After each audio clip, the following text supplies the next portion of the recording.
Olá, a paz do Senhor Jesus a todos que me acompanham por este outro lado da tela.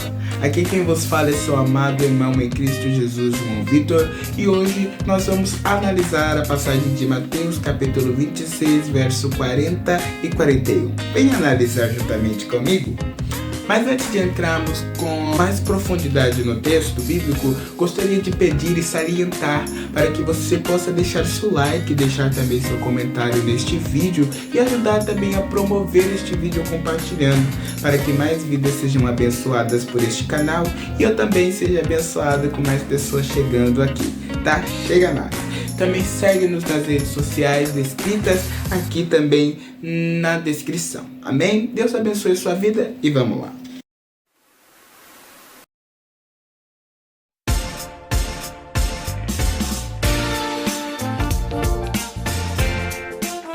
E voltando para os seus discípulos, achou-os adormecidos e disse a Pedro: então nem uma hora pudeste velar comigo?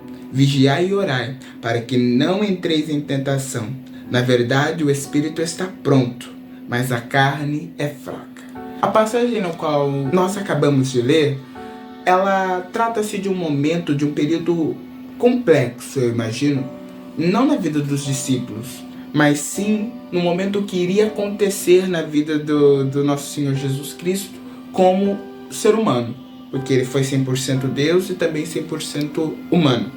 E nós vamos ver que Jesus, claro que detém conhecimento de tudo que haveria de acontecer, instantes antes de passar por todas as aflições que nós já conhecemos, que na qual Jesus passou e foi vitorioso. Antes de tudo isso acontecer, Jesus ele foi angustiar-se mais um pouquinho no monte do Getsemane, aonde ele teve uma oração que não poderia ser exposta para muitas pessoas, e sim foi chamado só 3 discípulos confiados, achegados do Deus Filho, Jesus Cristo.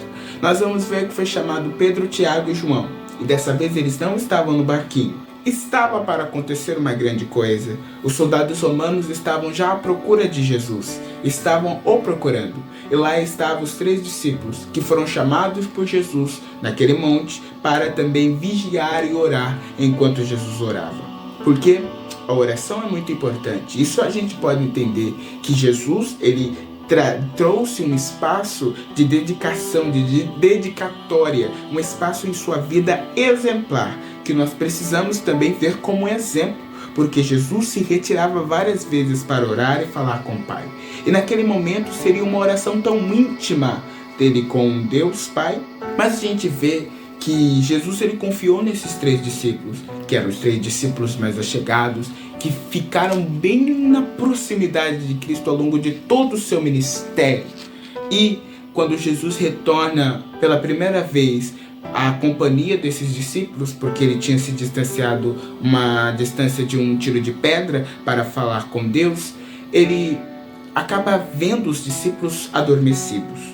E durante essas vezes, porque isso acontece 3 vezes, Jesus ele vai dar um conselho para os seus discípulos, que é: vigiai e orai. Estai, pois, atentos, pois o espírito está pronto, mas a carne é fraca. Vigiais e orai para que não caias em tentação. Naquele momento, qual seria a tentação? A tentação seria não só dormir, como os discípulos estavam fazendo, mas sim também abandonar, deixar ao léu o nosso Cristo. Claro que o nosso Cristo poderia se defender, mas entenda comigo o que eu quero fazer com que você entenda. Naquele momento, Jesus ele confiou uma missão. Ele deu uma responsabilidade para aqueles discípulos, mas era tarde da noite, os discípulos cansados adormeceram. Mas Jesus queria fazer com que eles ficassem somente acordados? De forma alguma. Mas também queria mostrar para eles o que precisa ser prioridade, independente das suas necessidades humanas. Ora, o sono é uma necessidade humana, mas tem que haver prioridades. Naquele momento, a prioridade era vigiar, estar atento, zelar daquele ambiente. Eles não conseguiam entender a complexidade da coisa, mas Jesus entendia. E cabia a eles, discípulos, entenderem tudo naquele momento? Não. O suficiente era aquilo que eles precisavam fazer e aquilo que Cristo passou para eles fazer. Mas nem isso eles fizeram. Mas convenhamos, a gente vai descer o lombo, chicotada no lombo dos 3 discípulos? De forma alguma, porque hoje em dia há tantas pessoas que estão dispersas mediante a responsabilidade que Deus já deu a elas para que elas cumpram. Tem tantas pessoas que não estão fazendo e nem realizando, ou estão barganhando com aquilo que Deus já os deu para fazer. Já deu uma missão, já deu uma responsabilidade, estão desatentos. Ao invés de estarem ativos, ao invés de estarem executando com prontidão a missão que Deus os deu, estão distantes, dispersos, desatentos. Cuidado, irmãos, cuidado. Não deixe que o pecado faça com que você perca a sua anteninha com o céu, perca a sua anteninha com a real intencionalidade que nós seguimos desde o momento que aceitamos Jesus como único e suficiente Salvador de nossas vidas.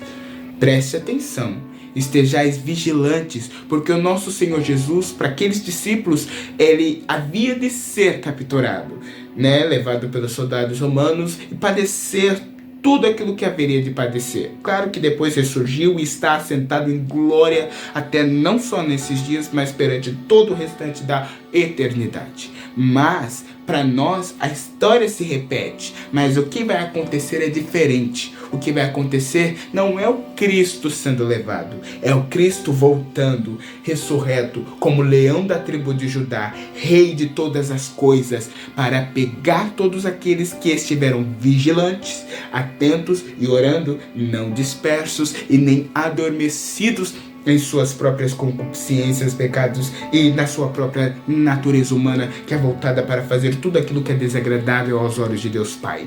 Não, Deus está retornando, e assim como a história das 10 virgens, as 5 prudentes e as 5 loucas, o noivo aparecerá num piscar de olhos, e quem estava desatento não terá a oportunidade de cear com ele. Por isso, amados, reforça as bases aí, tá? Se liga, tá? Acorda, entendeu?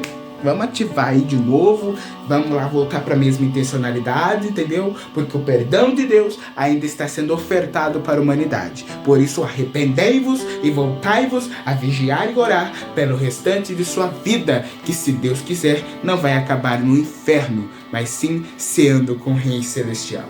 E para esta mesma ideia, para que a gente consiga se aprofundar mais nessas questões de tentação, eu já tenho aqui umas ideias de uma série de vídeos trazendo alguns conselhos à luz da Bíblia para vencer as tentações. É uma boa ideia, Eu vou aplicar esta ideia daqui a alguns próximos dias, próximos vídeos. Acompanhe juntamente conosco. Guia de dicas para como vencer a tentazione, Uma ideia assim que Deus provavelmente me deu e eu gostei muito, porque é algo que participa da minha realidade, participa da sua realidade, participa da realidade de todo cristão, que é vencer a tentação. Deus abençoe e guarde no seu coração essa palavra. Estejai atento em todo momento, em todo instante, em todo tempo. Amém? Deus abençoe a sua vida. Compartilhe este vídeo, segue-nos nas redes sociais, deixe seu like e até o próximo.